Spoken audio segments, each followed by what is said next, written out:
This happened about a year ago. I live in a small, rural town in upstate New York. Not completely off-grid, but close. I like my solitude. My nearest neighbor is half a mile down the road, and most people around here respect boundaries. You don't show up unannounced, especially not after dark, which is why when someone knocked on my door at 12:17 a.m., my blood ran cold. I was in bed, half asleep, with a podcast playing through one earbud. I thought I imagined the knock at first, just the wind or a branch. But then I heard it again, 3 slow, deliberate knocks, like they wanted me to hear it. I live alone. I don't get visitors, and I definitely don't get them after midnight. I froze. My first thought, do not answer the door. Second thought, what if it's an emergency? Third, what if it's someone pretending it's an emergency? I grabbed the flashlight from my nightstand and crept into the living room. My house is small. Living room and kitchen up front, bedroom and bathroom in the back. There's a window by the door, but it was too dark to see anything. Another knock. Same rhythm. 3 knocks. Just a little louder. I peeked through the curtain. There was a man standing on my porch. Pale. Thin. Mid-40s, maybe. Wearing a soaked hoodie and jeans like he'd walked through a storm. Except it hadn't rained in 2 days. He wasn't looking at the door. He was facing away from it, like he was listening for something behind him. Then he slowly turned and looked right at me, like he knew I was watching. I stepped back, heart pounding. My flashlight slipped and hit the floor with a clack. The knocking stopped. I waited. 30 seconds. A full minute. I couldn't hear footsteps. Nothing. I finally worked up the nerve to open the door, just a crack. The man was gone. I stepped onto the porch and shone my light around. No one. Not on the driveway, not on the road. Just the trees rustling in the wind. I was about to shut the door when I saw something odd on the railing. Right where the man had been standing was a folded piece of paper weighed down by a rock. I picked it up and brought it inside. The paper was yellowed, like it had been torn from an old notebook. On it, scrawled in frantic handwriting. Do not talk to him. Do not let him inside. He lies. No signature. No explanation. I didn't sleep much that night. Every creak of the house made me jump. I kept the flashlight and a baseball bat within arm's reach.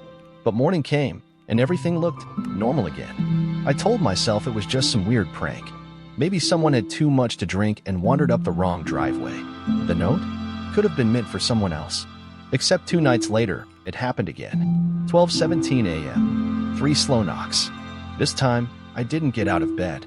I didn't peek. I just held my breath and prayed he would go away. No note the next morning. But it kept happening. Every 2 or 3 nights. Always the same time. Always 3 knocks. Sometimes he'd stand there for 10 minutes. Sometimes longer. One night, I thought I heard him whispering through the door. Just nonsense, syllables that didn't sound like English or any language I know. I started sleeping in the back room with a dresser pushed against the door. Bought cameras. Called the sheriff's office. They came out, did a patrol, but found nothing. The man never showed up while they were around. I showed the deputy the note. He took a photo, shrugged, and said it sounded like a local on drugs. Happens more than you think out here, he said. That didn't make me feel better. I hit a breaking point about 2 weeks in.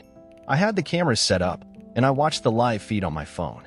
When the man showed up again, right on schedule, I did something stupid. I talked to him. I pressed the intercom button on my doorbell cam and said, "What do you want?" He turned toward the camera like he was expecting the question. His mouth opened. And then, for the first time, he spoke. Clearly. Calmly. "You already let me in."